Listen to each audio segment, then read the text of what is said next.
हरे कृष्ण प्रभु दंडवत प्रणाम। ओम अज्ञानतिमिरान्धस्य ज्ञानाञ्जनशलाकया चक्षुरोन्मिलितं येन तस्मै श्रीगुरवे नमः। श्रीचैतन्यमनोभीष्टं स्थापितं येन भूतले स्वयं रूपकदा मह्यं ददाति स्वपदान्तिकं। नमो ॐ विष्णुपादाय कृष्णपृष्ठाय भूतले श्रीमते भक्तिवेदान्त स्वामिन् इति नामिने। नमस्ते सारस्वते देवे गौरवाणी प्रचारिणे निर्विशेष शून्यवादी पाश्चात्यदेशतारिणे वाञ्छाकल्पतरुभ्यश्च कृपा सिन्धुभ्य एव च पतितानां पावनेभ्यो वैष्णवेभ्यो नमो नमः। हे कृष्ण करुणा सिंधु दीनबंधो जगत्पते गोपेश गोपिका कांत राधा कांत नमोस्तुते। तप्त कांचन गौरांगी राधे वृंदावनेश्वरी वृषभानुसुते देवी प्रणमामि हरिप्रिये। जय श्री कृष्ण चैतन्य प्रभु नित्यानंद श्री अद्वैत गदाधर श्रीवासादि गौरभक्तवृंद। हरे कृष्णा कृष्णा कृष्णा हरे हरे हरे हरे राम राम राम हरे हरे। मुखं करोति वाचालं पंगुं लंगायते गिरिं यत्कृपात् तमहं वन्दे श्रीगुरुं दीनतारिणं परमानन्दमाधवं श्रीचैतन्य ईश्वरम्। हरे कृष्णा। सभी भक्तों का स्वागत है इस भगवद गीता क्लास में। तो कैसा रहा सबका एग्जाम? उपदेश अमृत का एग्जाम था ना कल? हाँ प्रभु, बहुत अच्छा था। हाँ प्रभु जी। बहुत अच्छा रहा। हम्म, चलिए ठीक है। क्वेश्चंस आंसर अच्छे थे, स्टडी थोड़ा कम हुआ। हाँ, 5 क्वेश्चन केवल गलत हो पाया था। 5 क्वेश्चन गलत हो गए। किसके? वो थोड़ा सा कॉमन सेंस लगाना चाहिए था, लेकिन ज्यादा डीप में सोच लिए। होता है। हरे कृष्णा। अक- असली एग्जाम वो नहीं है जो आपका ऑनलाइन हो रहा है या फिर ऑफलाइन हो रहा है, पेपर पर आंसर लिखने हैं। असली एग्जाम वो है जब आपके सामने ऐसी कोई जीवन में घटना आएगी कि अब यहाँ पर जो है रूप गोस्वामी बोलते हैं अत्याहार प्रयासश्च, है ना, प्रजल्पो नियमाग्रह। ज्यादा आहार नहीं लेना चाहिए या फिर अत्यधिक प्रयास करने से भक्ति में बाधा पहुंचती है। तो असली एग्जाम तब है कि हम लोग उसको जीवन में कैसे पालन कर रहे हैं। ये एग्जाम तो ठीक है, मतलब इंफॉर्मेशन प्राप्त करने के लिए, लेकिन इंफॉर्मेशन और ज्ञान में फर्क होता है ना। ज्ञान वो होता है जो हृदय से स्फुरित होता है, और उसके बाद आता है विज्ञान, मतलब अप्लाई कैसे करते हैं, वो असली एग्जाम होती है। ठीक है, तो हम लोग 15वें श्लोक में श्लोक के आगे बढ़ते हैं। नमाम नमाम दशकृते न मूढ़ः प्रपद्यन्ते नराधमः मायया परतज्ञाना आसुरं भावमाश्रिताः। हम्म? तो 4 प्रकार के लोग मेरे पास आते हैं और 4 प्रकार के लोग मेरे पास नहीं आते हैं, मेरा भक्त नहीं बनते। तो कौन से नहीं भक्त बनते हैं, इसके बारे में वर्णन किया है भगवान ने। जो निपट मूर्ख है, जो मनुष्यों में अधम है, जिनका ज्ञान माया द्वारा हर लिया गया है, तथा जो आसुरों की नास्तिक प्रवृत्ति को धारण करने वाले हैं, ऐसे दुष्ट मेरी शरण ग्रहण नहीं करते। देखो क्या है ना, मैं कल ही आज मतलब कल परसों से ही मैं थोड़ा सोच रहा था कि भगवान के प्रति भगवान के सामने शरणागत होना कितना मुश्किल है। एक्चुअली बहुत मुश्किल कार्य है ये, इसलिए बड़े बड़े योगी भी नहीं कर पाते हैं। शरण ग्रहण करना मतलब अपने अहंकार को साइड में रखना, नम्र रोल स्वीकार करना, ये बहुत मुश्किल काम है। जिसमें जिसमें सच में दम है ना, बहुत भरा हुआ, वही ये कार्य कर सकता है, शरण लेना। कि मैं कुछ भी नहीं हूं। मैं मतलब शरण लेना मतलब क्या होता है ना, झुकना। और झुकना मतलब क्या है ना, खुद को कम समझना। कम समझना मतलब किस मामले में, कि मेरे पास ज्ञान नहीं है, मेरे पास पैसा नहीं है, मेरे पास जो है वो विवेक नहीं है, मेरे पास कोई भी गुण नहीं है। जो इस भाव में है वही केवल झुक सकता है, वही केवल शरणागत हो सकता है। जिसमें ये भाव नहीं है वो शरणागत नहीं हो सकता है। सरेंडर की सच में मतलब हम लोग वैष्णवों को प्रणाम करते हैं, हम लोग भगवान के सामने प्रणाम करते हैं, लेकिन इतना आसान नहीं है प्रणाम करना। हमारा तो केवल शरीर झुकता है, लेकिन प्रणाम हम लोग इसलिए करते करते हैं कि काया वाचा मन आपको शरणागत है।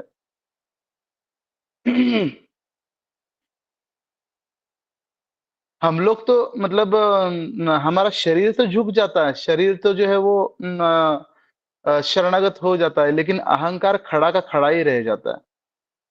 तो क्या मेरा अहंकार भी भगवान के चरणों में समर्पित कर दिया है मैंने, ये देखना होता है। और भगवान को समर्पित करना मतलब क्या, क्या अरे भगवान के सामने झुकना वगैरह ये तो आसान है, लेकिन जो भगवान का जो प्रतिनिधि है, गुरु के सामने अ, गुरु के सामने जो है शरणागत होना, ये बहुत मुश्किल होता है। क्योंकि वो तो एक व्यक्ति है ना, भगवान तो ठीक है, मतलब उधर में जो है वो श्री विग्रह है ना, भगवान की मूर्तियां हैं, तो श्री मूर्तियों के सामने हम लोग झुक गए। लेकिन गुरु के सामने मतलब ठीक है, हम मतलब शरीर तो झुक जाता है, लेकिन अहंकार वैसा का वैसे होता है। ये कब पता चलता है, कुछ भक्तों के लिए जो है ना,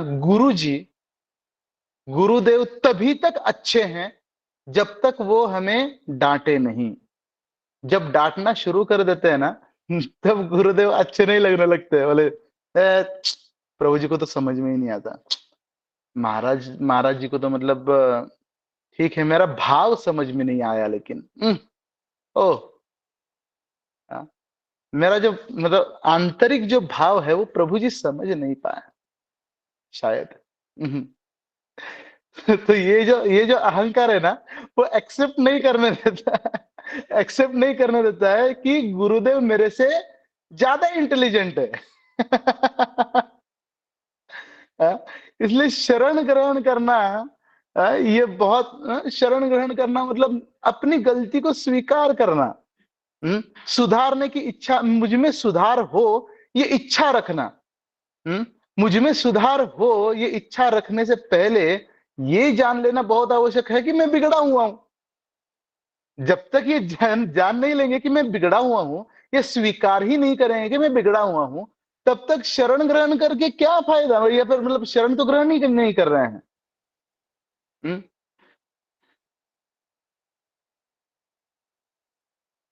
तो भक्तों का कभी कभी ये भाव होता है कि प्रभु जी ठीक है, मतलब हमको तो सुधारना है, लेकिन हम उतने तो बिगड़े हुए नहीं हैं। तो अगर ये बोल रहे हैं कि उतने तो बिगड़े हुए नहीं हैं, तो उतने सुधर भी नहीं पाएंगे।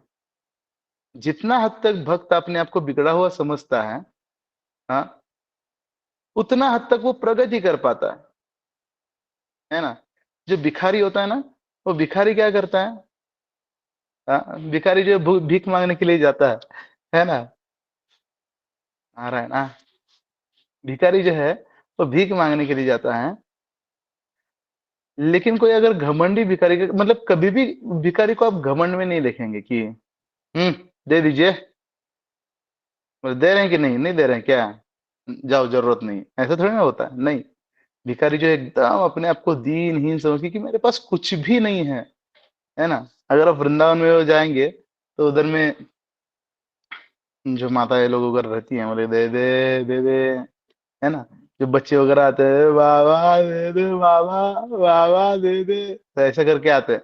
और अगर न मतलब उसको बोले अरे जाओ आगे बढ़ो, है ना, तो फिर मतलब फिर से वो लोग आते हैं, बोले अरे दे दो, बोले 4 दिन से खाया नहीं है।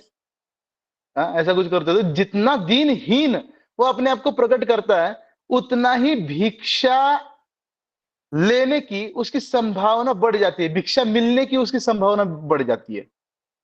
हाँ, तो उसी प्रकार हमारा है, जितना हम अपने आप को दीनहीन समझेंगे उतना ही गुरु और वैष्णवों की कृपा प्राप्त करेंगे। जितना व्यक्ति अपने आप को थोड़ा सा काबिल समझता है तो उसके कृपा प्राप्त करने के जो चांसेस है वो घट जाते हैं। तो 4 प्रकार के लोग मेरी शरण ग्रहण करते हैं, नहीं करते हैं, सॉरी। तो इसमें बहुत सुंदर जो है तात्पर्य जो है ना, बहुत हार्ड तात्पर्य है, ये हम लोग तात्पर्य पढ़ लेंगे। तो पहला है मूढ़ः। पहला इन चारों को दुष्कृतिना बोला गया है। दुष्कृतिना मतलब क्या, कि जिसने सुकृतियां नहीं की हैं, जिस कृति मतलब होता है कार्य कर्म, और दुष् मतलब होता है खराब, और सु मतलब होता है अच्छा। दुष्कृति और सुकृति ये 2 प्रकार के कृतियां होती है, कर्म होते हैं। तो दुष्कृति मतलब क्या होता है कि जो खराब काम जिन्होंने किया है। हाँ, तो ऐसे 4 प्रकार के लोग होते हैं जो मेरे शरण में नहीं आते हैं। पहला है मूढ़, वो लोग मूर्ख होते हैं। और मूर्ख कौन होते हैं?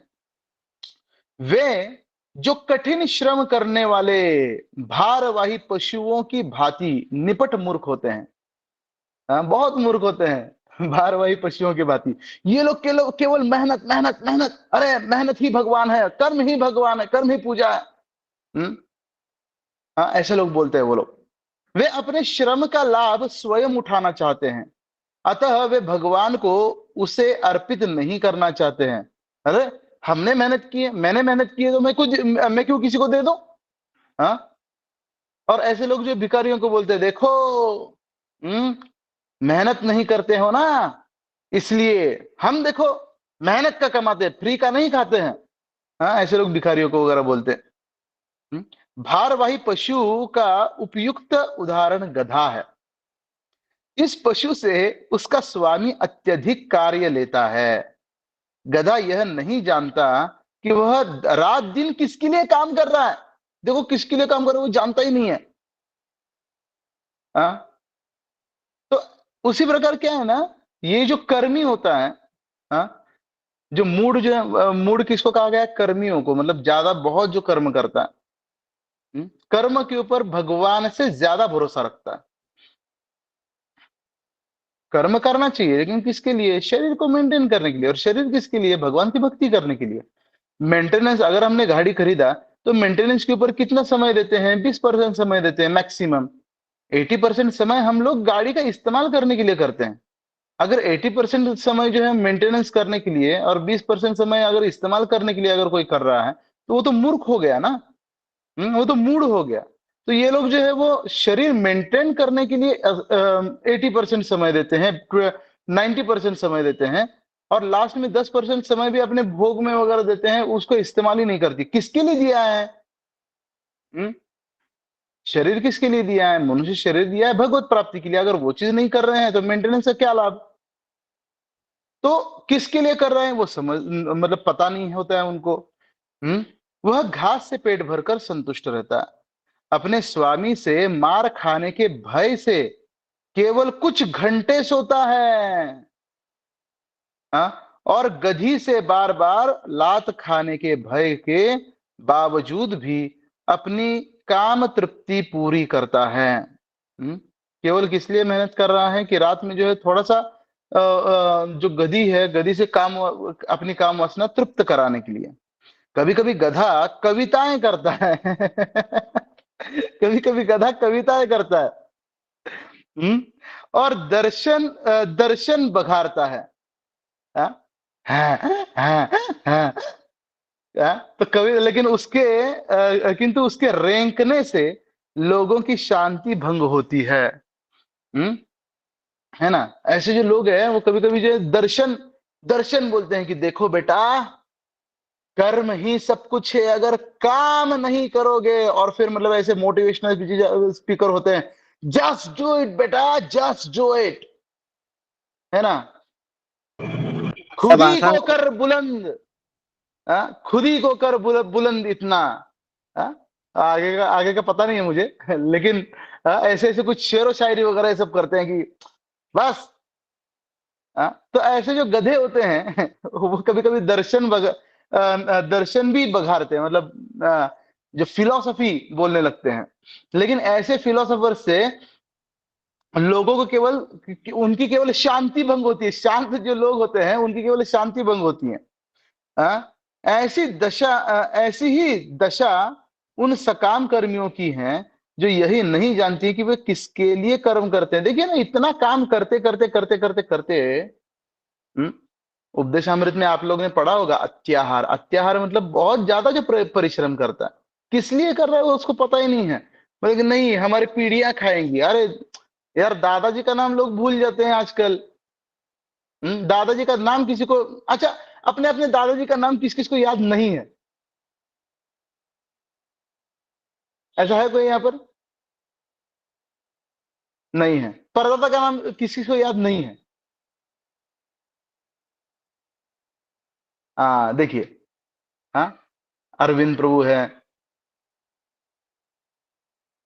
ना। परदादा का नाम सबको याद है बाकी? हाँ, देखिए, तीन तीन यहाँ पर। तो क्या है ना, किसके लिए कमाएंगे? एक एक एक एक करके जो है, मतलब याद, ये हो रहा। हाँ, मुझे भी याद नहीं है। तो क्या है ना कि किसके लिए कमा रहे हैं? बोले पीढ़ियां याद रखेंगे। अभी क्या है क्या पीढ़ी याद रखेगा यार? मतलब वो तो अपने अपने सेक्स अर्ज में बिजी है। बोले कि हमको भाई अपना अब देखना है। बोले कि कौन कहाँ पर, हमारे दादाजी परदादी जी, उन्होंने क्या अच्छा किया और क्या गलतियां की है, ये भी लोग भूल जाते हैं। और ये भी पीढ़ी जो है, इसके लिए कितना भी करो, लास्ट में यही बोलती है, पत्नी भी बोलती है और रिश्तेदार भी बोलते हैं, हमारे लिए किया क्या था। इतना करने के बाद, अरे किया किस लिए था? बोले तुम लोग के लिए तो किया था ना। वो तो सबको सबको ही करता है। उसको समझ में नहीं आता साला, किया किस लिए था मैंने। ऐसे लोग जो अपने द्वारा उत्पन्न कर्मों के भार से दबे रहते हैं, प्रायः यह कहते सुने जाते हैं कि उसके पास टाइम नहीं है, अवकाश नहीं है ना। बोले कि अरे प्रभु जी आप प्रोग्राम में आइए, प्रभु जी आप नाम जप कीजिए, माता जी आप नाम जप कीजिए। अरे टाइम नहीं है प्रभु जी, टाइम नहीं है। अरे इधर में प्रभु जी क्या आप मतलब जप वगैरह करने के लिए बोलते, भजन भक्ति करने के लिए बोलते, टाइम थोड़ी ना इधर में। अरे खाने के लिए टाइम नहीं मिलता है प्रभु जी कभी कभी। हाँ, आप जो है मतलब ये कर रहे हैं। प्रभु जी भी सोच में पड़ जाते हैं, कमा किस लिए रहा है ये, जब खाने के लिए इसको टाइम नहीं मिल रहा है। हाँ? बोले इतना मतलब कष्ट कर रहा है। अरे गधा फैले यार फिर तुम्हारे सामने। गधे को भी घास घास खाने के लिए टाइम मिल जाता है, और तुमको खाने के लिए टाइम नहीं है। क्या है ना, लोग प्राउड फील करते हैं कि आई एम सो बिजी, मतलब मैं इतना मतलब बिजी हूं। ये बस बताने में उनको खुशी है, बाकी खुशी कुछ भी नहीं है। बोले किस चीज में बिजी है? हाँ? गड्ढा खोदने में, गड्ढा भरने में, गड्ढा खोदने में, गड्ढा भरने में। इधर का ईएमआई लो, फिर उधर का ईएमआई पूरा करो, इधर का ईएमआई लो, फिर उधर का लोन क्लियर करो। इसकी टोपी उसके सर, उसकी टोपी इसके सर। बस ये करने में बिजी है। हाँ? ऐसे मूडों के लिए नश्वर भौतिक लाभ ही जीवन का सब कुछ होता है, भले ही वे अपने श्रम फल के एक अंश का ही उपयोग कर सकें। हम्म तो आगे में जो है मतलब आप लोग तात्पर्य पढ़ सकते हैं, लेकिन समय कम होने के कारण जो है, नहीं तो इस मतलब बहुत बहुत प्रभुपाद जी जो है ना, इन चारों को बहुत ये देते हैं, मतलब आलोचना करते हैं इनके ऊपर। मुझे इस श्लोक का पूरा तात्पर्य पढ़ा दीजिए। अरे इस श्लोक का पूरा तात्पर्य प्रभु जी फिर 7वां अध्याय के लिए 3-4 दिन निकल जाएंगे, जितना समय है 8वां 9वां के लिए, तो उसके लिए चलिए थोड़ा थोड़ा जो है हम लोग देख लेते हैं। पहला है मूढ़, मतलब मूर्ख के बारे में हमने सुना। दूसरा है नराधम। ऐसे जो नराधम क्या होते हैं ना, नरों में अधम होते हैं। नरों में अधम मतलब क्या? पूरे मनुष्य में सबसे गिरे हुए होते हैं। और लेकिन अपने आप को जो है वो सबसे महान दिखाते हैं। जो लीडर्स होते हैं, जो पॉलिटिशियंस होते हैं, जिनको भगवान के इसमें रुचि नहीं होती है। इनमें से अनेक निम्न मानव योनियां हैं, जिनमें से अधिकांश असंस्कृत है। सभ्य मानव योनियां वे हैं जिनके पास सामाजिक, राजनीतिक तथा धार्मिक नियम हैं। जो मनुष्य सामाजिक तथा राजनीतिक दृष्टि से उन्नत है किंतु जिनका कोई धर्म नहीं होता वे नराधम हैं। देखिए नराधम कौन है? जो मनुष्य सामाजिक तथा राजनैतिक दृष्टि से उन्नत है। है ना? किंतु जिनका कोई धर्म नहीं होता, वो किसी धर्म मतलब धर्म को अगर नहीं मानते हैं, धर्म ईश्वर विहीन नहीं होता, क्योंकि धर्म का प्रयोजन परम सत्य को तथा उसके साथ मनुष्य के संबंध को जानना है। तो मतलब ऐसे जो लोग होते हैं जो धर्म के नाम पर तीसरा ही चीज कुछ चलाते हैं, और मतलब वो धार्मिक सामाजिक और राजनीतिक लीडर्स होते हैं, लेकिन उनको भगवान के और स्पिरिचुअलिटी से कोई भी प्रयोजन नहीं होता है। तो ऐसे जो लोग होते हैं उनको नराधम बोला जाता है। आगे दुष्कृतियों में मायया अपहृत ज्ञान। मायया अपहृत ज्ञान मतलब क्या होता है ना, कि माया ने जिनका ज्ञान अपहरण कर लिया है। उनको ज्ञान तो था लेकिन माया ने उनका ज्ञान अपहरण कर लिया है। मतलब क्या कि ऐसे जो कुछ प्रभुपाद लिखते हैं कि ऐसे साइंटिस्ट लोग या फिर ऐसे जो है वो जो टीचर्स लोग होते हैं, जो सत्वगुणी लोग होते हैं। एक बार हम लोग गीता डिस्ट्रीब्यूशन करने के लिए जा रहे थे और एक घर में चले गए, तो उनको बोला कि गीता ले लीजिए। नहीं, हम तो कर्मयोग पहले ही पालन करते हैं, हमको गीता की आवश्यकता नहीं है। वो लोग ऐसे दिखा रहे थे जैसे मतलब अब जो है मतलब अर्जुन से महान हो गए, है ना? तो ऐसे जो लोग होते हैं ना, ये सत्वगुण में बंधे हुए होते हैं। सत्वगुण में बंधने के कारण उनको आवश्यकता नहीं महसूस होती है कि अरे भगवान की ऐसे जो लोग होते हैं, जो फिलोसोफर्स लोग होते हैं, बोलते हैं जियो और जीने दो, है ना?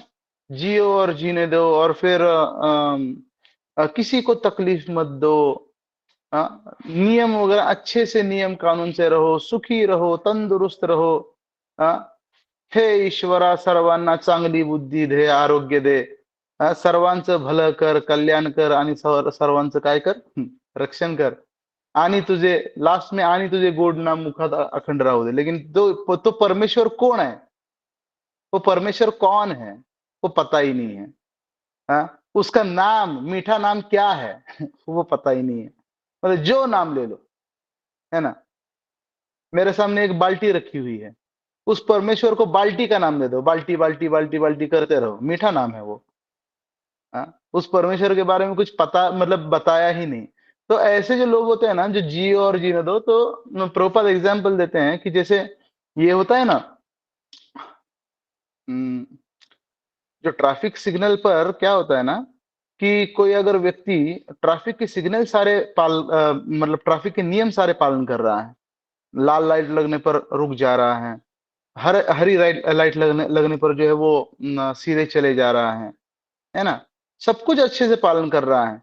तो उसको अगर पूछेंगे, बोले कि अरे भाई इतना अच्छा सा आप अच्छे से आप पालन कर रहे हो ट्रैफिक के नियम कानून, बोले आप जा किधर रहे हो वैसे? बोले कि देखो मुझे डिस्टर्ब मत करो, मुझे जो करना है वो मुझे करने दो। और फिर जो है मतलब 1 घंटा उसने गाड़ी घुमा ली। अब गाड़ी घुमाने के बाद जो है फिर उसको पूछा गया, बोले अरे मतलब आप ट्रैफिक के नियम इतना अच्छे से पालन कर रहे हैं, आप जा किधर रहे वैसे? बोले वो मुझे पता नहीं है, मतलब कहाँ जाना है ये सब में मैं टाइम वेस्ट नहीं करता हूँ, मुझे बस ट्रैफिक के नियम अच्छे से पालन करना है। तो उसको आप जो है वो पागल के अस्पताल नहीं भेजेंगे क्या? पागल के अस्पताल भेजेंगे। वो कितना भी अच्छे से ट्रैफिक का नियम पालन करें, लेकिन ट्रैफिक का नियम किस लिए है? एक निश्चित जगह पर पहुंचने के लिए। अगर गंतव्य स्थान ही अगर वो भूल गया है, तो फिर उसके नियम पालन करके फायदा भी क्या है? तो वैसे ऐसे जो लोग होते हैं ना, कि देश के नियम पालन करो, राष्ट्र के नियम पालन करो, किसी को तकलीफ मत दो, पड़ोस, तो ऐसे नैतिक लोग होते हैं, है ना? मैं तुम्हारे घर के सामने कचरा नहीं डालूंगा, ये मेरी नीति है। लेकिन क्यों नहीं डालूंगा? क्योंकि अगर मैं डालूंगा तो तुम भी मेरे घर के सामने डालोगे, इसलिए मैं ये नीति फॉलो कर रहा हूं। हाँ? है ना? मैं किसी की चोरी नहीं करूंगा, मैं चोरी नहीं करूंगा। क्यों नहीं करूंगा? हाँ? क्योंकि भगवान को ये मंजूर नहीं है, इसलिए नहीं। क्योंकि अगर मैं तुम्हारी चोरी करूंगा तो निश्चित तुम भी मेरी चोरी करोगे, इसलिए मैं तुम्हारी चोरी नहीं करूंगा। है ना? तो इसको बोलते हैं नैतिकता, जहां पर भगवान नहीं है। है ना? क्या बोलते हैं, morality is lack of opportunity. है ना? जब तक चांस नहीं मिल रहा है तब तभी तक मैं नैतिक हूं। है ना? जैसे जैसे कोल्ह्याला हमारे यहाँ पर एक द्राक्षांबळ भक्त त्याचं था। कोल्ह्याला क्या माता द्राक्षांबळ जी? कोल्ह्याला हाँ, कोल्याला द्राक्षांबळ द्राक्षांबद। हाँ, है ना? मिला नहीं इसलिए मजबूरी का नाम महात्मा गांधी। तो ऐसे ऐसे माया अपरतक ज्ञान होते हैं। है ना? ये लोग बहुत अच्छी अच्छी कविताएं करते हैं, बहुत अच्छा ज्ञान रखते हैं, लेकिन इनका ज्ञान जो है वो, भगवान बोलते हैं वेदैश्च सर्वैर अहमेव वेद्यः। है ना? वेदों में मतलब जानने लायक मैं हूं अर्जुन, लेकिन इनका जो ज्ञान है वो भगवान तक पहुंच ही नहीं पाता। ठीक है? और चौथे हैं दुष्कृतनों में आसुरम भाव माश्रिता, मतलब प्योरली नास्तिक, मैं नहीं मानता हूं, जाओ। है ना? तो ऐसे जो लोग हैं, ये चार प्रकार के लोग, ये भगवान के पास नहीं आते हैं। है ना? और नेक्स्ट श्लोक में 16वें श्लोक में दिया हुआ है जो चार प्रकार के लोग जो मेरे पास आते हैं अर्जुन। हाँ, पढ़िए कोई।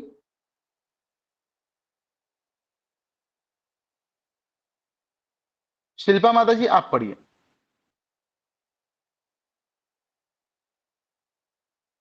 मैं बोलो प्रभु जी।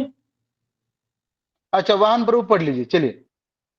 हाँ, तो इसका श्लोक पढ़ूं प्रभु जी के तात वो पढ़ूं श्लोक अनुवाद श्लोक। श्लोक ना। चतुर्विधा भजन्ते माम जनासु कृतिन अर्जुन आर्त जिज्ञासो अर्थ आर्थि ज्ञानी तो च भरत ऋषभ। हाँ, हरे कृष्ण।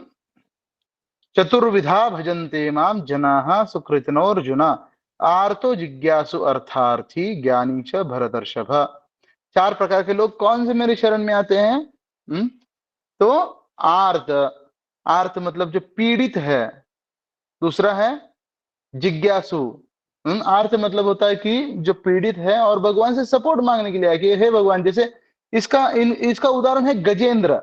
है ना? गजेंद्र का पैर पकड़ लिया था मगरमच्छ ने, और उसने कमल का पुष्प ऊपर फेंकते हुए कहा, बोले हे नारायण मुझे बचाने के लिए। तो नारायण बोलने से पहले ही ना र ऐसे बोल दिया, तब तक जो है वो कृष्ण गजेंद्र को बचाने के लिए आए थे।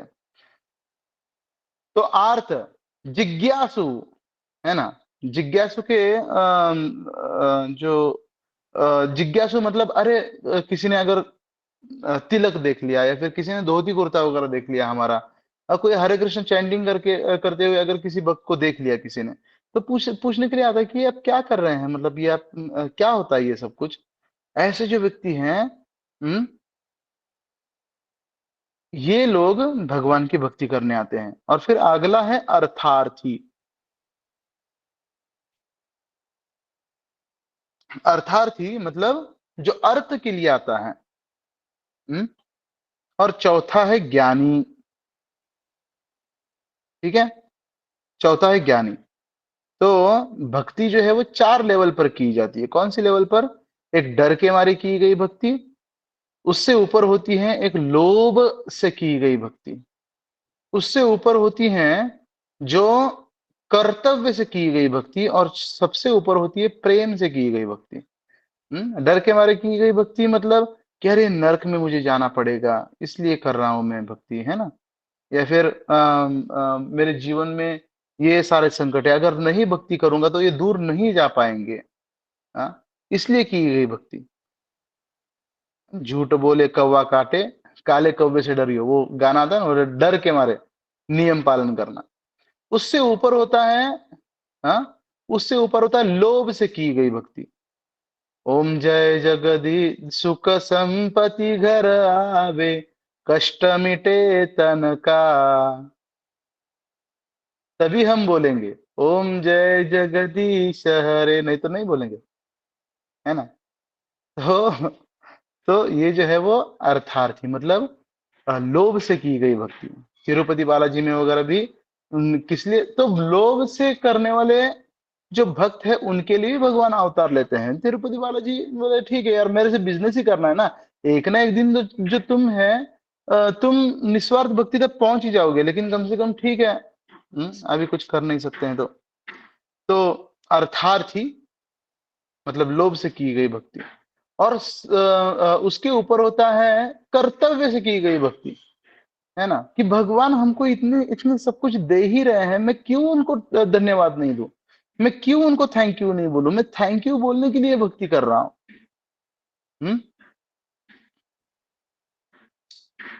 वो कौन सा गाना आता है,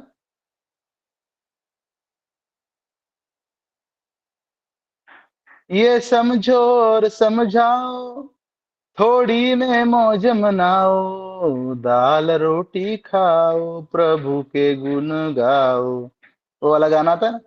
हाँ? हरि दाल बोल। रोटी खाओ, प्रभु के गुण गाओ।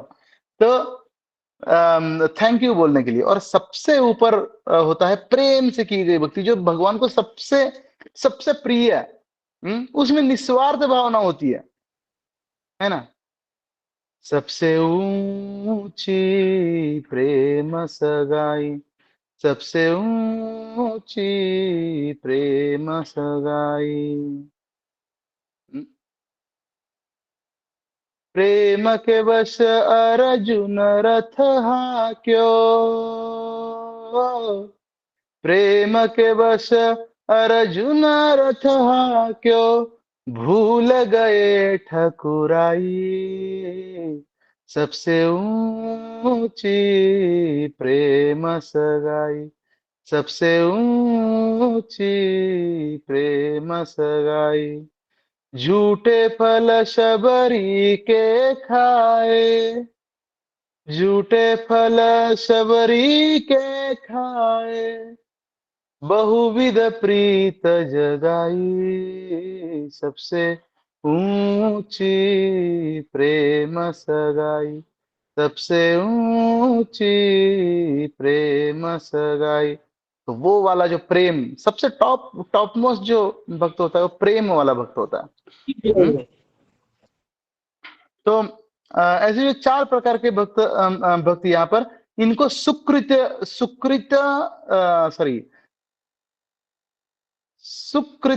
बोला जाता है। अच्छा कार्य करने से ये सुकृतियां बढ़ती हैं, और उनमें ये 4 प्रकार के गुण आते हैं। या तो वो डर से आता है, या तो वो लोभ से आता है, या तो वो कर्तव्य से आता है, या तो वो प्रेम से आता है ना। और इसमें भगवान बता रहे हैं, तो अभी मतलब सबको अगर श्लोक बोलने के लिए बोलेंगे तो हमको आज ही ये 7वां अध्याय कंप्लीट करेंगे हम लोग, और 8वें अध्याय में प्रवेश करेंगे। तो सबको अगर श्लोक बोलने के लिए बोलेंगे फिर ज्यादा समय जाएगा, तो मैं ही पढ़ लेता हूँ। तेषां ज्ञानी नित्युक्ता एक भक्तिर विशिष्यते, प्रियो हि ज्ञानिनो नित्यः अर्थमहं सच मम प्रियः। इनमें से जो परम ज्ञानी है और शुद्ध भक्ति में लगा रहता है, जो शुद्ध भक्त होता है परम ज्ञानी होता है, वह सर्वश्रेष्ठ है, क्योंकि मैं उसे अत्यंत प्रिय हूं और वह मुझे बहुत प्रिय है। जो ज्ञानी होता है, कि कृष्ण को ही पूर्ण पुरुषोत्तम भगवान समझने वाला जो व्यक्ति होता है, जो ज्ञानी होता है, वो मुझसे बस प्रेम करता है ना, मुझसे और कुछ चाहता नहीं है। आगे, उदारः सर्व एवैते ज्ञानी त्वामेव मे मतम् आस्थितः स हि युक्तात्मा मामेवानुत्तमां गतिम्। निस्संदेह ये सब उदार चेता व्यक्ति हैं, किंतु जो मेरे ज्ञान को प्राप्त है उसे मैं अपने ही समान मानता हूँ। वह मेरी दिव्य सेवा में तत्पर रहकर मुझ सर्वोच्च उद्देश्य को निश्चित रूप से प्राप्त करता है। वो मेरी क्या करता है? वो मेरी सेवा करता है। तो जैसे हमने भक्ति रसामृत सिंधु में देखा कि सेवा जो है वो बहुत महत्वपूर्ण है। भगवान का दर्शन करना महत्वपूर्ण नहीं है। कई भक्त लोग मतलब भक्त लोगों को ये एक माइंडसेट होता है कि कब भगवान का दर्शन होगा। भगवान का दर्शन ही सब कुछ है।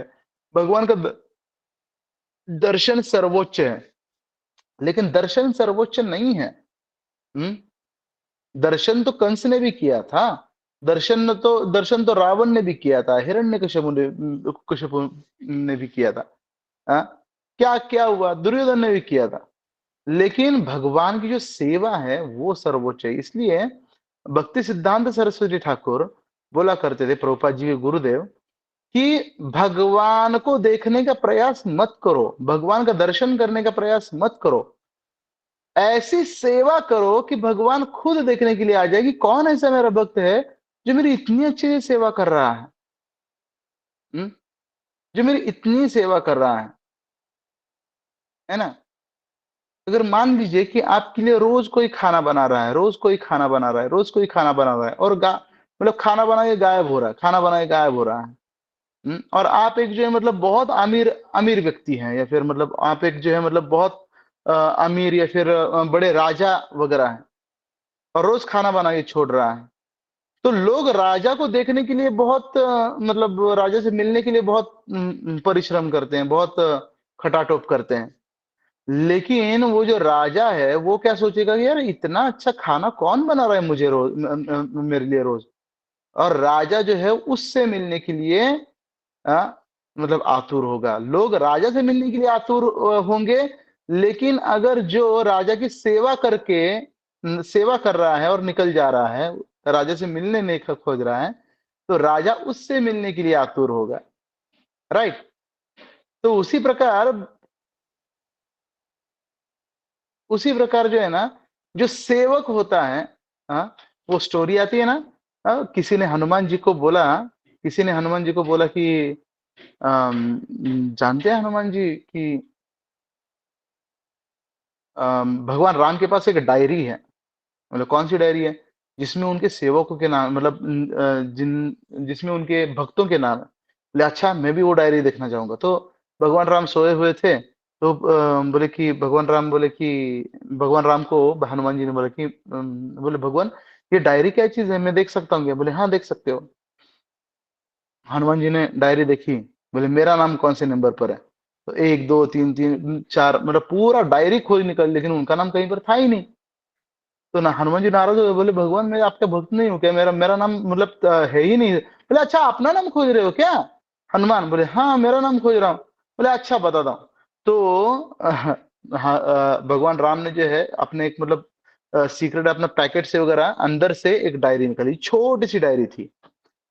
तो वो हनुमान जी को दी, बोले इसको पढ़ो। और उधर में जो है मतलब काफी सारे पेजेस के ऊपर हनुमान हनुमान हनुमान हनुमान हनुमान ये नाम लिखा था। बोले ये क्या है भगवान, मतलब ये डायरी कौन सी है? बोले जो तुमने पहले पढ़ी वो डायरी थी जो मेरा हमेशा स्मरण करते हैं, जो मेरे भक्त हैं, है ना। लेकिन ये बहुत स्पेशल डायरी है। ये उन भक्तों की डायरी है जिनका मैं हमेशा स्मरण करता हूं, हनुमान। तो जो सेवक होता है, सेवा जो होती है ना, ये सेवा के वजह से जो है वो भगवान आकर्षित होते हैं। सेवा ही आकर्षित कर सकती है ना। तो वह मेरी दिव्य सेवा में तत्पर रहकर मुझ सर्वोच्च उद्देश्य को निश्चित रूप से प्राप्त करता है। इसलिए हमें भगवान का दर्शन प्राप्त मतलब करने का प्रयास नहीं करना चाहिए, बल्कि भगवान की सेवा प्राप्त करने का प्रयास करना चाहिए। इसलिए अगर आप लोग तुलसी आरती अगर करते होंगे सुबह सुबह, तो सुबह सुबह हम लोग तुलसी आरती में क्या क्या मांगते हैं? हमारा गौड़ीय वैष्णव का कोई भी भजन ऐसा नहीं है हाँ, कि कब दर्शन कब दोगे भगवान, दर्शन कब दोगे, है ना? नहीं, ये भजन नहीं है। हमारे हर गौड़ीय वैष्णव के भजन में यही एक है कि सेवा कब दोगे भगवान, सेवा कब दोगे, मुझे सेवा का अवसर प्रदान करो। तुलसी आरती में हम लोग क्या बोलते हैं? यही निवेदना धरो सखीरनुगत करो, सेवाय अधिकार दिए करो निज दासी, सेवाय अधिकार दिए करो निज दासी। यही निवेदन धरो, हे तुलसी महारानी, मेरे आपके चरणों में एक ही निवेदन है। क्योंकि तुलसी महाराज गोलोक वृंदावन में अगर कोई मैनेजमेंट करता है, सारी कृष्ण की सेवा का अगर मैनेजमेंट किसी के पास है, तो वो तुलसी महारानी के पास है। इसलिए अगर सेवा चाहिए तो तुलसी महारानी के हमें शरण ग्रहण करनी चाहिए। तुलसी महारानी के सामने हम लोग क्या निवेदन कर रहे हैं? यही निवेद सखी अनुगत करो, मतलब मुझे सखियों के असिस्टेंस में डाल दो। मुझे जो गोपियां हैं उनके असिस्टेंस में मुझे सेवा करने का अधिकार दे दो। सेवाय अधिकार दिए करो निज दासी। और निज दासी मतलब मुझे पर्सनल सर्वेंट बनाओ और सेवा का अधिकार प्रदान करो, है ना? तो ये ऐसा।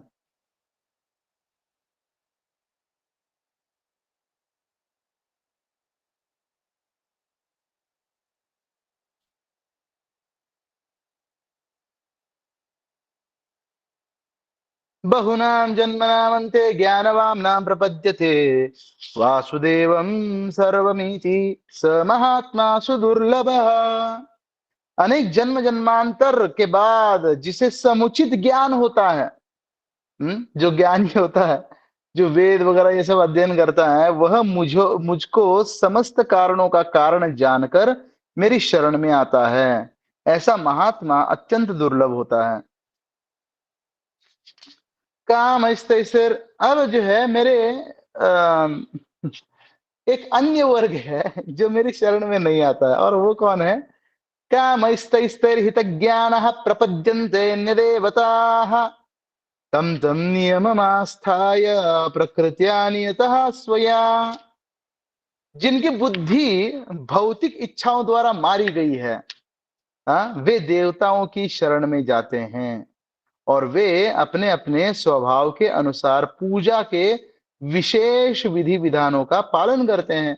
जो देवी देवताओं के पास जाते हैं उनकी बुद्धि भौतिक इच्छाओं के कारण मारी गई है ना? भौतिक इच्छा मतलब क्या? मुझे सरकारी जॉब चाहिए, मुझे आईएएस बना दो, मुझे एक लॉटरी लगा दो, मुझे जो है वो बॉलीवुड में एक्टिंग करने का एक ये कर दो, मेरा यूट्यूब पर इतने मिलियन फॉलोअर्स हो जाए। कुछ ना कुछ भौतिक इच्छाएं, छोटी छोटी चिटर पुटर, है ना? क्योंकि बुद्धि उतनी है, उससे उससे आगे मतलब सोच ही नहीं सकता। एक बार क्या हुआ ना, एक राजा जो है वो राजा का बर्थडे था और वो मंदिर के सामने भिखारियों के पास गया, है ना? और उस भिखारी को एक भिखारी को बोला, बोले कि आज मेरा बर्थडे है, आज जो चाहे वो मांगो, मैं तुम्हारी इच्छा पूरी करूंगा। तो भिखारी बोला अच्छा, बोले पक्का पूरी करोगे ना? अरे बोले हाँ यार पक्का पूरी करूंगा। बोले जो मांगे सो तो दे दोगे? बोले हाँ। बोले दे दूंगे यार, पूछो तो सही। बोले ठीक है। वो जोड़ने लगता है, मुझे 100 रुपए दे दो। राजा बोलते यार पागल है क्या? बोले कि यार 100 रुपए मांग रहा है तू? बोले देखो देखो देखो, बोले पहले ही मैं बोल दिया था तुमको, कि मुकरना नहीं करके, अब दे दो 100 रुपए दे दो। बोले यार 100 रुपए यार, मतलब मेरा अपमान करो तुम। बोले नहीं देखा, नहीं ना दे सकते हो। हाँ, तो राजा जो है उसको जो 100 रुपए दे के चला गया। बोले दैट चला यार, क्या तुम भी। वास्तव में यार करोड़ों रुपए मांग सकता था वो राजा राजा से, लेकिन 100 ही रुपए मांगा। 100 ही रुपए क्यों मांगा? क्योंकि 100 रुपए से ऊपर उसको गिनती ही नहीं आती थी। 100 रुपए से ऊपर उसको गिनती ही नहीं आती, तो 100 ही रुपए मांगा वो। बोले अरे यार, तो हमारी बुद्धि ऐसी है, मैक्सिमम कहाँ तक पहुंच सकती हैं? बोले हमको प्रधानमंत्री बनना है, हमको राजा बनना है, हमें जो है वो इतना इतना करोड़ का घर चाहिए। तो हम लोग भगवान के सामने जाके यही मांगते हैं।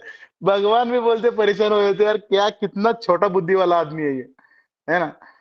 इसलिए जो भक्त होता है ना, वो दुनिया में सबसे सबसे ज्यादा बुद्धिमान होता है। तो देखो, जो देवी देवताओं के पास जाकर के यही मांगता है ना, हाँ, जो दुर्गा देवी के पास जाकर के धनम देही, रूपम देही, ये देही, वो दे, हाँ, ये चाहिए, वो चाहिए, वो चाहिए, वो चाहिए, ये सारा चीज करते रहता है ना। वो दुर्गा देवी बोलती है कि अरे यार, एक बार क्या हुआ ना, एक जेलर जो है वो जेल के अंदर में आया और कैदियों से मिला और बोले कि आज मेरा बर्थडे, बोले जो मांगना है सो मांगो। तो कैदी लोगों ने क्या मांगा? तो यहाँ पर जो है ना मच्छर बहुत बहुत लगते हैं। बोले सर जी, तो यहाँ पर जो है वो मच्छरदानी का जुगाड़ एक कर दो, है ना। दूसरे कैदी के पास गया, बोले कि दूसरा कैदी बोला कि अरे फैन, बहुत गर्मी लगती है, फैन का जुगाड़ कर दो। वो जो जेलर भी बोलने लगा, यार मेरा बर्थडे है, ये लोग बाहर मतलब जेल से बाहर निकलना भी मांग सकते हैं, लेकिन ये लोग क्या मांग रहे हैं? जेल में ही सुख सुविधा दे दो। तो ये भौतिक संसार ये जेल के समान है। जब देवी देवताओं के पास हम लोग जाते हैं, तब तब और भौतिक इच्छाएं जब मांगते हैं हम लोग, देवी देवता लोग सोच सकते हैं, यार हम लोग जैसे कृष्ण भक्ति करते हैं वैसे इसको हम लोग कृष्ण भक्ति दे सकते हैं। लेकिन ये मूर्ख इतना, मतलब ये जो जीव है इतना मूर्ख है कि इसके आगे मतलब ये सोच ही नहीं रहा है। तो वो भी दुखी हो जाते, बोले दात यार जान दो चलो। तो हमने कर्मकांड के बारे में देखा ना, तो ये लोग मतलब ऐसे कर्मकांडी वगैरह इत्यादि होते हैं। यो यो याम याम तनुम भक्ताः श्रद्धयार्चितुमिच्छति तस्य तस्याचलां श्रद्धां तामेव विदधाम्यहम्। मैं प्रत्येक जीव के हृदय में परमात्मा स्वरूप स्थित हूं।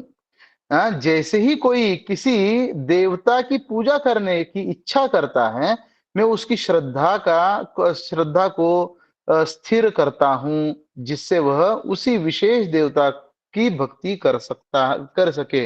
एक्चुअली कौन स्थिर करता है? कृष्ण स्थिर करते हैं, है ना। मेरा एक सवाल था, हम लोग जो मैं जब भक्ति में आने से पहले हम लोग जो है साईं बाबा के बहुत महान भक्त थे। हम लोग हमारे घर से चल के जो है वो साईं बाबा के यहाँ पर जाया करते थे। तो जब मैं इस्कॉन में आया, तब पता चला कि अरे कृष्ण ही पूर्ण पुरुषोत्तम भगवान है। तो मैंने एक सवाल पूछा, बोले कि और जो, तो फिर मतलब जो साईं बाबा है, वो साईं बाबा के यहाँ पर भी सब लोग जाते हैं और उनकी भी इच्छाएं पूरी होती है, तो फिर वो कौन करता है? तब वो प्रभु जी ने बहुत अच्छा मुझे ये श्लोक बताया कि एक्चुअली जो इच्छा पूरे करने वाले कृष्ण ही है, क्योंकि वो जो है क्या करते हैं, हमारी श्रद्धा उसके ऊपर स्थिर करते हैं। क्यों स्थिर करते हैं? क्योंकि भाई नास्तिक बनने से कम अच्छा है कि तुम कहीं ना कहीं पर चले गए हो और एक ना एक दिन तुमको पता चल ही जाएगा कि अरे ये वो नहीं तो वासुदेवम सर्वमिति, वासुदेव ही सब कुछ है और तुम मेरी भक्ति करने लगोगे। इसलिए भगवान जो है पॉजिटिव साइड देखते हैं। एक बार क्या हुआ कि एक बच्चा था और मतलब एक दोस्त अपने दोस्त को देख रहा था कि वो अपने बच्चों को सिखा रहा है मैथ्स। बोले कि बोलो बेटा, मतलब 25 + 25 कितना हुआ? तो बच्चा जोड़ दिया 35। तो उसके पिताजी ने उसको क्या किया, चॉकलेट दे दिया। बोले कि हाँ वेरी गुड। तो वो दोस्त देख रहा था, बोले कि अरे क्या क्या बुड़बक आदमी है ये, क्या मूर्ख आदमी है। बोले कि ये जो गलत आंसर दे रहा है बच्चा और उसको टॉफी दे रहा है। तो उसने बोला कि अरे यार 35 सही आंसर नहीं है। तो वो बोला कि मैं जानता हूं। फिर तुम क्यों उसको मतलब चॉकलेट दे रहे हो, तुमको उसको बढ़ावा क्यों दे रहे हो? बोला कि अरे मतलब 25 + 25 कल तक वो जो है वो 31 तक था, है ना। आज 35 तक आ गया है, कल परसों जो है वो 50 तक आ ही जाएगा, तब मैं उसको बोल दूंगा बस अब इससे आगे नहीं बढ़ना बेटा, 50 आंसर है। तो भगवान आशा कभी नहीं छोड़ते हैं, बोले ठीक है यार, तुम उस देवता की भक्ति कर रहे हो ना, कोई दिक्कत नहीं, मैं ही तुमको मतलब फल दे दूंगा, और एक ना एक दिन तुम क्या करोगे, तुम मुझ तक पहुंच ही जाओगे। तो आगे भगवान बोलते हैं, स तथा श्रद्धया युक्त तस्या राधा न मीहते लभते च तथा ततः कामान मय्येव विहितान्निह। ऐसी श्रद्धा से समन्वित वह देवता विशेष की पूजा करने का यत्न करता है, प्रयत्न करता है, एंडेवर करता है, और अपनी इच्छा की पूर्ति करता है। वास्तव में क्या होता है, जब वो देवी देवताओं के पास जाता है, तब देवी देवता कृष्ण को पूछते हैं कि क्या मतलब इसको दे दे, तो कृष्ण देखते हैं कि हाँ, इसके कर्म में तो मतलब लिखा है, अब दे दो इसको। तो देवता जो है अपने कर्म के हिसाब से और कृष्ण से मांग करके दे देते हैं वो। लेकिन वास्तव में क्या है, कर्म चेंज करने का अधिकार देवी देवताओं के पास भी नहीं है। तो वो क्या करते हैं ना, कि अभी अगर दुख आया है, मान लो अभी बहुत दुख में है, और किसी देवता विशेष के पास अगर हम लोग चले गए और मांगने लगे, उस देवता विशेष ने जो है वो कृष्ण से पूछा, बोले इसको दे दे, बोले हाँ दे दो। तो वो देवता क्या करता है ना, कि आगे आने वाला सुख वो अभी दे देता है, और अभी का जो दुख है वो आगे भेज देता है। बस इतना फेरबदल करता है, और हमको लगता है कि अरे वाह वाह वाह। लेकिन असली फेरबदल जो है, असली जो कुछ अगर मतलब देने वाला कोई अगर है, तो वो कृष्ण ही है केवल। कृष्ण हमारे कर्मों को भी नष्ट कर सकते हैं। आज हम लोग देखेंगे भक्ति रसामृत सिंधु में।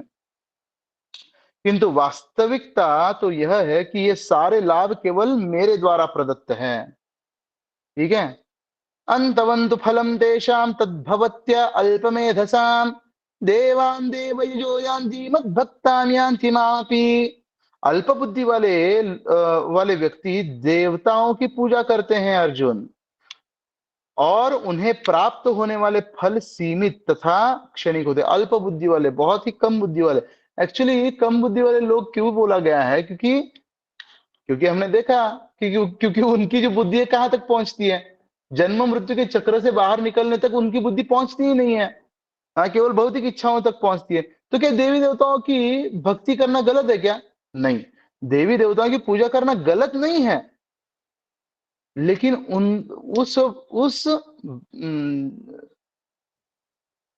जो उपासना का जो भाव होता है वो गलत होता है। सही भाव हमको कृष्ण भक्ति प्रदान करके जन्म मृत्यु के चक्र से बाहर भी निकाल सकता है, लेकिन गलत भाव हमें फिर से माया में भी डाल सकता है। गलत भाव क्या है? गलत भाव की आप ही सर्वे सर्वा है ना, आप ही इस दुनिया के मालिक है, आप ही इस मतलब आप ही पूर्ण पुरुषोत्तम भगवान है। ये गलत भावना है। ऐसे करके जो वो जो देवता है वो भी संतुष्ट नहीं होता है, चाहे वो गणपति हो, चाहे वो दुर्गा हो, चाहे वो इंद्र हो, चाहे वो सरस्वती हो, चाहे वो कोई भी हो।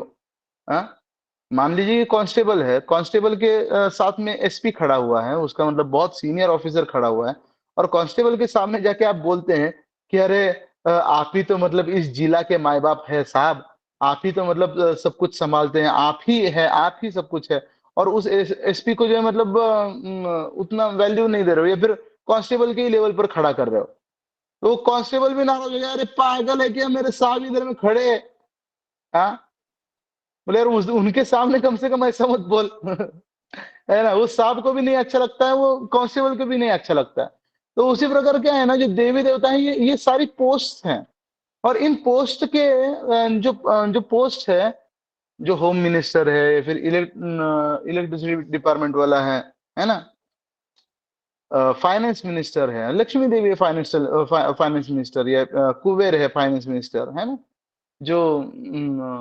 जो बारिश का जो डिपार्टमेंट है वो इंद्र के पास है। ये सारे डिपार्टमेंटल हेड्स है ना, और ये हर चतुर्युग में चेंज होते रहते हैं। लेकिन जो कृष्ण है, जो विष्णु तत्व है, और खास करके जो शिव तत्व है, ये परमानेंट है, ये पोस्ट नहीं है, ये एक व्यक्ति है। भगवान विष्णु और भगवान शिव।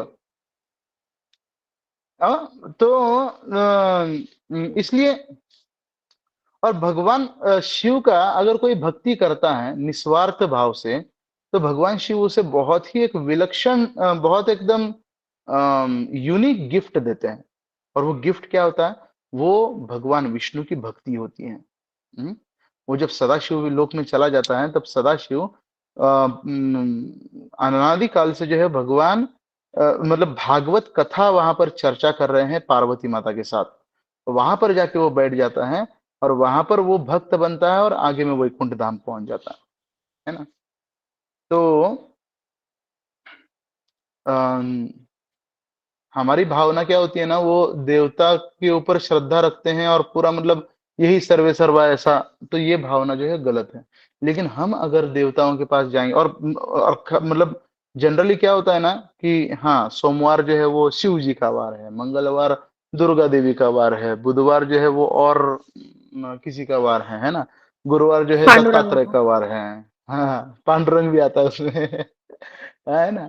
जो गुरुवार है वो दत्तात्रेय का वार है, फिर शुक्रवार जो है फिर देवी का वार है, शनि जो है शनि भगवान का वार है ना, रविवार को छुट्टी हाँ, रविवार तो खंडोबा। अच्छा रविवार खंडोबा। हाँ, तो हमारे लोकनाथ महाराज बोलते हैं, बोले खंडोबा भैरोबा सबका बा एक ही है, विठोबा, है ना। तो देखिए क्या है ना कि ऐसे जो वो पलटी कर करके देवताओं की टेस्ट लेते रहते हैं हम लोग कि हाँ, ये देवता जागृत है क्या, वो देवता जागृत है क्या, जहां पर भैया मेरी, हम लोग उस देवता के ऊपर भी टिके हुए नहीं रहते हैं, जहां पर मेरी इच्छा पूरा हो वो मेरा आदमी है ना। तो ये जो है वो ये भावना गलत है एकदम। ये भावना बहुत गलत है। लेकिन जो कृष्ण भक्त है वो कभी भी इधर उधर, चाहे वो कितना भी संकट में क्यों ना हो, वो कृष्ण के चरण छोड़कर नहीं जाता। यही कृष्ण भक्त में और बाकी अन्य देवी देवताओं के भक्त में ये है फर्क है। तो जो देवी देवताओं का भक्ति हम कर सकते हैं, लेकिन कैसे? हाँ, जो गोपियों ने भी कात्यायनी व्रत रखा था, कात्यायनी देवी का व्रत रखा था, और उन्होंने क्या मांगा था कि मुझे, हमें क्या करना है, मुझे कृष्ण पति रूप में चाहिए। सीता माता ने भी जब अपने कुल देवता के मंदिर में गई थी, तब उन्होंने भी मांगा था कि मुझे राम जो है वो पति रूप में चाहिए। तो अगर हम लोग उन देवताओं के पास जाकर के ये अगर मांग रहे हैं कि मुझे शुद्ध कृष्ण भक्ति दे दीजिए, जैसे आप भक्त हैं वैसे हमें भक्त बनाइए, तो वो देवी देवता भी खुश होते हैं।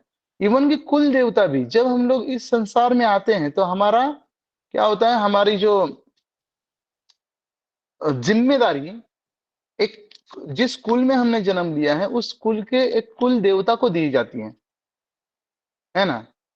लेकिन वो देवता जो है वो बहुत खुश हो जाती है। वो देवता एक ट्यूशन टीचर के समान होती है ना।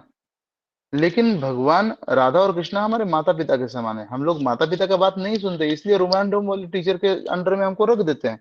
लेकिन वो रिमांडोम वाली टीचर भी बहुत खुश हो जाती हैं जब हम लोग अपने माता पिता का बात सुनने लगते हैं। उसी प्रकार जब कोई व्यक्ति अगर कृष्ण भक्ति करने लगता है, तो वो कुल देवता भी कई गुना संतुष्ट होती हैं, कई गुना संतुष्ट होती है। अब हमारे इधर में हजारीबाग जहाँ पर मुझे प्रचार की सेवा दी गई है, वहां पर एक गृहस्थ भक्त है, अभी अभी नए नए भक्त बने हैं। तो उनको तो उनके पूरे कुल की कुल देवता ही पता नहीं थी कौन कौन है करके। और उनके पूरे खानदान मतलब करीब करीब 300-400 लोगों का फैमिली है उनका, है ना। और उनको मतलब पता ही नहीं था क्योंकि उनकी कुल देवता कौन है, और उनके पूरे फैमिली में जो उथल पुथल मच गई थी। तो किसी किसी बाबा को वगैरह उनके फैमिली वालों ने बुलाया, ये दोनों पति पत्नी केवल मतलब भक्त है उसमें से। तो बुलाया और पता कराया कि कौन है हमारे कुल देवता। तो जब कुल देवता आई तो सबको गाली देने लगी, बोले कि तुम लोग ऐसा हो, तुम लोग जो है वो मांस मछली मुर्गा खाते हो, तुम लोग मतलब कभी भी मतलब किसी भी, अरे किसी की तो पूजा करो, किसी भी देवता की पूजा करो, लेकिन भक्ति भावना से करो, मतलब ऐसे मतलब इंस्ट्रक्शंस दे रही थी वो कुल देवता। क्योंकि भैया उस कुल की जिम्मेदारी है इसके ऊपर।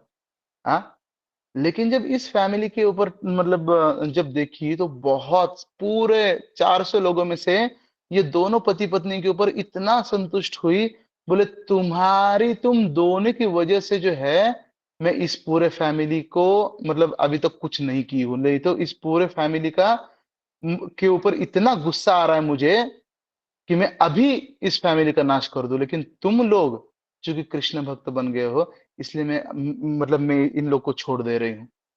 बोले तुम ही की वजह से तो मतलब मैं इतनी इतनी खुश हूं और मैं इतनी निश्चिंत हूं, क्योंकि तुम दोनों जो है इस फैमिली का उद्धार कर सकते हो। बोले ये मतलब कुछ ही दिनों की पहले की, एक 2-3 महीने पहले की घटना है ये। तो ऐसे जो जो देवी देवता है वो एक्चुअली खुश होते हैं जब कोई व्यक्ति कृष्ण भक्त बन जाता है, क्योंकि वो भी देखते हैं कि मैं हमारे ऊपर की एक जिम्मेदारी नष्ट हो गई भैया, जिम्मेदारी खत्म हो गई। ठीक है, 6 श्लोक बाकी है, जल्दी जल्दी हम लोग खत्म करते हैं इसको। अव्यक्तम व्यक्तिमापन्नम मन्यन्ते मां बुधय्यः परम भाव जानन्तो मम अव्ययम अनुत्तमम। बुद्धिहीन मनुष्य मुझको ठीक से न जानने के कारण सोचते हैं कि मैं पहले निराकार था और अब मैंने इस रूप को धारण किया है। वे अपने अल्प ज्ञान के कारण मेरी अविनाशी तथा सर्वोच्च प्रकृति को नहीं जान पाते हैं। वो लोग क्या करते हैं, वो लोग जो है सोचते हैं कि मैं निराकार हूं ना, हम प्रकाश सर्वस्य योग माया समावृता मूढ़ोयम ना विजानाति लोको मामजम व्ययम। मैं मूर्ख हूं तथा अल्पज्ञों के लिए कभी भी प्रकट नहीं होता। तो ऐसे जो लोग होते हैं ना, जो मुझे निराकार वगैरह समझते हैं, मैं उनके सामने प्रकट ही नहीं होता। जाओ, उनके उनके लिए तो मैं अपनी अंतरंगा शक्ति द्वारा आच्छादित रहता हूं, मैं उनको कभी नहीं दिखता हूं। मेरी जो महामाया शक्ति है, योग माया शक्ति है, उससे मैं ढका हुआ रहता हूं। अतः वे यह नहीं जान पाते कि मैं अजन्मा तथा अविनाशी हूं। इसलिए वो लोग समझते हैं कि कृष्ण विनाशी है, उसके अंदर वाला जो है वो अजन्मा है, अविनाशी है। वेदाहं समतीतानि वर्तमानानि च अर्जुन भविष्यानि च भूतानि मां तु वेदेन कश्चन। हे अर्जुन, श्री भगवान होने के नाते मैं जो कुछ भूतकाल में घटित हो चुका है, जो वर्तमान में घटित हो रहा है और जो आगे होने वाला है, वह सब कुछ जानता हूं। मैं समस्त जीवों को भी जानता हूं, किंतु मुझे कोई नहीं जानता। उसी प्रकार जिस प्रकार एक रिक्शा वाले के ऊपर इस ट्रैफिक के नियम पालन होते हैं, लेकिन ऊपर में प्लेन वाले के ऊपर नहीं होते। इच्छावेश समुत्थेन द्वन्द्वमोहेन भारत सर्वभूतादि सम्मोहं सर्गे यान्ति परन्तप। हे भरतवंशी, हे शत्रु विजेता, समस्त जीव जन्म लेकर इच्छा तथा घृणा से उत्पन्न द्वंद्वों से मोहग्रस्त होकर मोह को प्राप्त होते हैं। किसके कारण यहाँ पर भगवान जीव यहाँ पर क्यों आया है, ये कारण देते हैं, इच्छा और द्वेष करने का। इच्छा किसकी, मैं भगवान, मुझे भगवान बनना है, इसकी इच्छा। और दूसरा द्वेष, असली भगवान से द्वेष करना। हम लोग यहाँ पर आके यही कर रहे हैं, हर जीव यहाँ पर आके यही कर रहा है। खुद भगवान बनने की इच्छा, कंट्रोलर, प्रोपराइटर, एंजॉयर बनने की इच्छा, और असली भगवान से द्वेष। येषां त्वन्दगतं पापं जनानाः पुण्यकर्मणां ते द्वन्द्वमोह निर्मुक्ता भजन्ते मां दृढव्रताः। जिन मनुष्यों ने पूर्व जन्मों में तथा इस जन्म में पुण्य कर्म किए हैं और जिनके पाप कर्मों का पूर्णतया उच्छेदन हो चुका है होता है, वे मोह के द्वंद्वों से मुक्त हो जाते हैं और वे संकल्प पूर्वक मेरी सेवा में तत्पर होते हैं। इसलिए अगर हम लोग कृष्ण भक्ति कर रहे हैं ना, तो हमको समझ जाना चाहिए कि मतलब हम लोग कितने भाग्यवान हैं। और जो व्यक्ति कृष्ण भक्त हैं, समझ जाना चाहिए कि वो इतना पूरा पार करके आया है। जरा मरण मोक्षय मामाश्रित्य यतन्ति ये ते ब्रह्म विदुः कृत्स्नम् अध्यात्मं कर्मचि चाखिलम्। जो मेरा तथा जो जरा तथा मृत्यु से मुक्ति पाने के लिए यत्नशील रहता है, वे बुद्धिमान व्यक्ति मेरी भक्ति की शरण ग्रहण करते हैं। क्योंकि भगवान की भक्ति को छोड़कर मुक्ति की कल्पना करना ये मूर्खता है। बिना भगवान के भक्ति की मुक्ति पाना प्रायः असंभव है, प्रायः असंभव है। जो भक्ति करता है उसको मुक्ति आराम से मिल जाती है। वे वास्तव में ब्रह्म हैं, क्योंकि वे दिव्य कर्मों के विषय में पूरी तरह से जानते हैं। साधिभूताधिदैवं मां साधियज्ञं च ये विदुः प्रयाण कालेऽपि च मां ते विदुर्युक्तचेतसः। जो मुझ परमेश्वर को मेरी पूर्ण चेतना में रहकर मुझे जगत का, देवताओं का तथा समस्त यज्ञ विधियों का नियामक जानता है, वे अपनी मृत्यु के समय भी मुझ भगवान को जान और समझ सकता है। तो यहाँ पर जो है वो हम 7वां अध्याय पूर्ण किए हैं, और ये 7वें अध्याय का तीसरा श्लोक जो है वो 8वें अध्याय के और 7वें अध्याय के बीच में लिंक है। यहाँ पर बोल रहे हैं कि अब वे अपनी मृत्यु के समय भी मुझ भगवान को जान और समझ सकते हैं, है ना। तो मृत्यु, अब 8वां जो है अक्षर ब्रह्म योग, ये है भगवत प्राप्ति, इसका नाम है 8वां अध्याय का नाम। तो मृत्यु के समय कैसे व्यक्ति शरीर छोड़ता है, किस भाव में शरीर छोड़ने से कैसा उसको शरीर प्राप्त होता है, ये 8वें अध्याय में दिया है। तो कल से हम लोग वो चीज ले लेंगे। हरे कृष्णा। बस हम लोग 2 सवाल ले लेंगे शॉर्ट में, अगर किसी से सवाल है तो।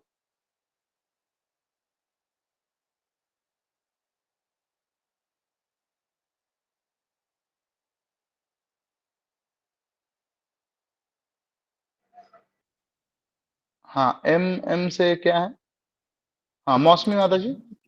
हरे कृष्णा प्रभु जी, दंडवत प्रणाम। दंडवत प्रभु जी, प्रणाम। एक रिक्वेस्ट है आपसे। हाँ हाँ, प्रभु जी, अभी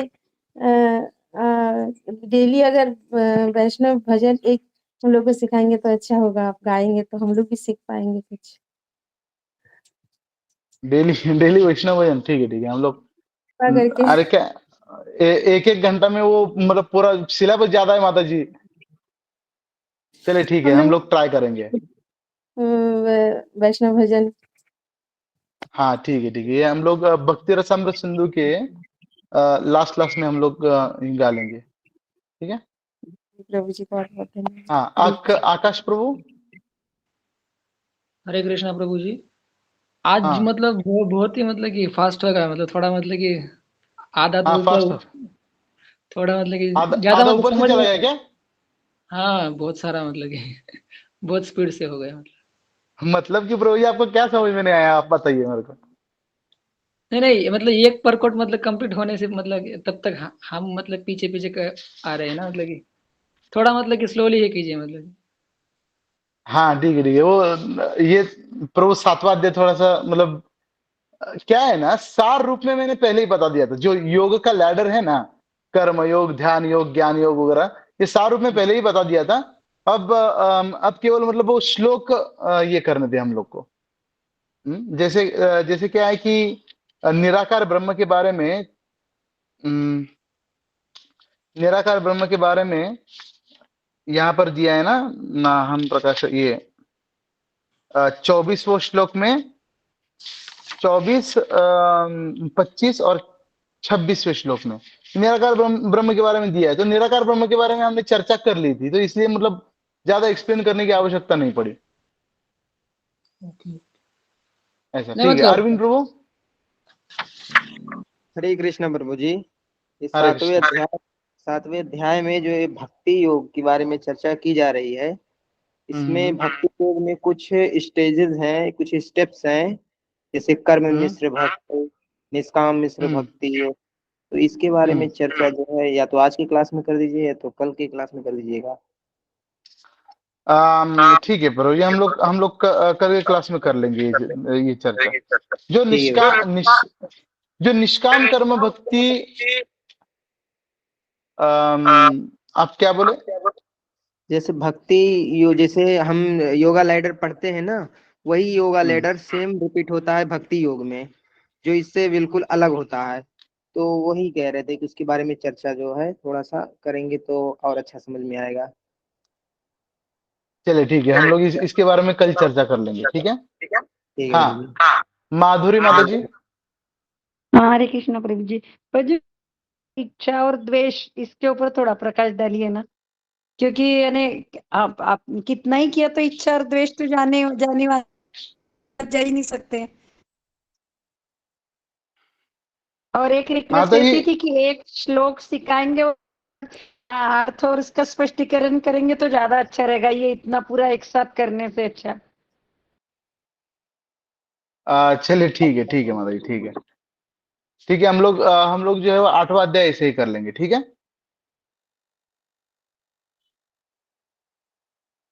देखिए, इच्छा द्वेष समुत्थेन द्वंद्व मोहेन भारत सर्वभूतादि सम्मोहम, हे भरतवंशी, समस्त जीव जन्म लेकर इच्छा तथा घृणा से उत्पन्न द्वंद्व द्वंद्व से मोहग्रस्त होकर मोह को प्राप्त होते हैं। मतलब क्या है कि इच्छा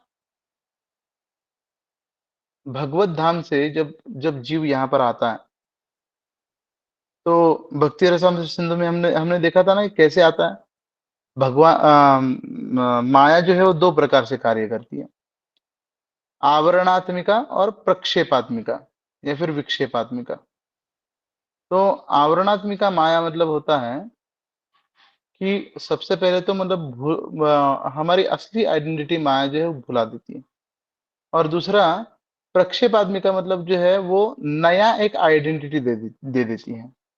तो और यही जीव चाहता है, क्या चाहता है कि स्वयं भगवान जो है वो मेरे नजर से दूर हो जाए, मैं उनको भूल जाऊं। क्यों? क्योंकि मुझे स्वयं भगवान बनना है, मुझे खुद को मतलब खुद भगवान बनना है मुझे, इसलिए तो ये इच्छा हो जाती है कि ये अकेले ही भगवान क्यों। गोलोक वृंदावन में तो राधा रानी उनकी सेवा कर रही हैं, सारी गोपियां उनकी सेवा कर रही हैं, सारे गोप बाल, सब लोग कृष्णा सेंटर्ड है, भगवत केंद्रित है। और ये चीज जो है हमको पसंद नहीं आया, बोले कि अरे यार, बोले हम क्यों नहीं ये चीज। और जैसे ये छोटी सी इच्छा आ गई, तो ऐसे ही क्या हुआ, तो ये इच्छा आ गई, और मतलब इसी को क्यों मतलब सभी सेवा कर रहे हैं, मुझे क्यों नहीं सेवा कर रहे हैं। तो मुझे सेवा करके लेनी है ये इच्छा, और उसे क्यों सेवा कर रहे हैं ये द्वेष। ये जब हो गया, तब इस संसार में हम लोग आ गए।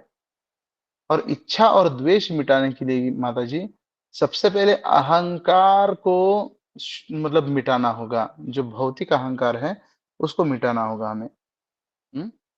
ठीक है। वो क्या भौतिक अहंकार मिटाने के लिए क्या हरिनाम जप से?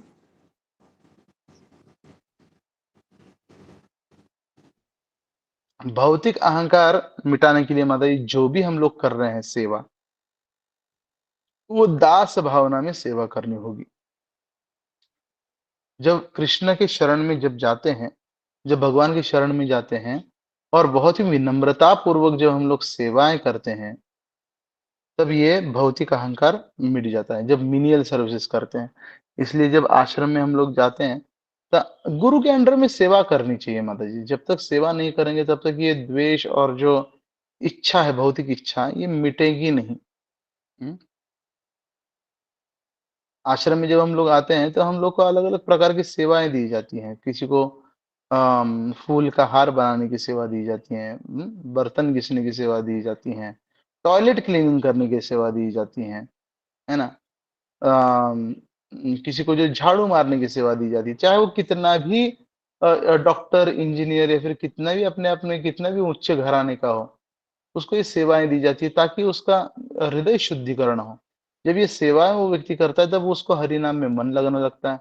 जब वो तीव्रता से, नम्रता से हरि नाम जप करता है, तब वो क्या होता है, तब जो है उसके हृदय से ये इच्छा और द्वेष जो है वो नष्ट होने लगता है। ठीक है प्रभु जी, हाँ ठीक है प्रभु जी, धन्यवाद। हरे कृष्ण, हरे कृष्ण। वाञ्छा कल्पतरुभ्यश्च कृपा सिन्धुभ्येव च पतितानां पावनेभ्यो वैष्णवेभ्यो नमो नमः। अनंत कोटि वैष्णव वृंद की जय, श्री प्रभुपाद की जय। हरे कृष्ण। हरे हरे कृष्ण। कृष्ण। प्रभु जी।